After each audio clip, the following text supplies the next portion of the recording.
yaa la xisaabtamaya dowlad aqalka baarlamaanka weerartay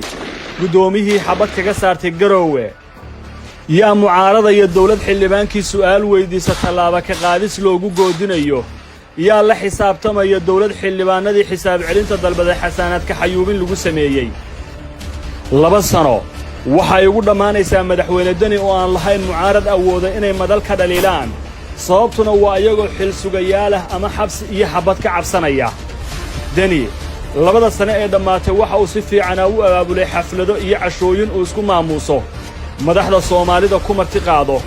Garowna waxa ay noqotay caasimadda hawagadiska laga helo tamashlaha siyaasadeedna loo tago balse dhaqaalaha dadweynaha ayuu maarayn leeyahay Dani iyo dawladdiisuba dhaqaaqa dekada Boosaaso ayaa meel hoose gaadhay xafaarad ayaa loo waayay tiro 3 jeer ayay ganacsato u diiday inay wax kala soo dagaan welina lama hayo xal rasmi ah oo dekadu leedahay intii uu xukunka joogay waxa dhacay sicir bararkii ugu weynaa ee Puntland $100 waxa uu gaaray 5 milyan oo shilinka Soomaaliga ah waana abid markii ugu horeysay Puntland waxa istaagay qaadashada shilinka Soomaaliga dad ayaa la wariyay inay gaajo u dhinteen waxa masalufay ganacsato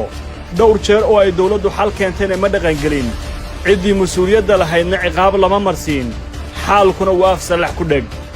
inta uu xilka haya madaxweyne Dani 2 sano waxa dhacay dilal waaweyn 2 gudoomiye gobol ayaa la qarxiyay madaxii shirkadda DP World ayaa bilowga xukunka la khaarijiyay wali maxkamad looma soo taagin kuwii gobolfaladaasi geystay lamana ciqaabin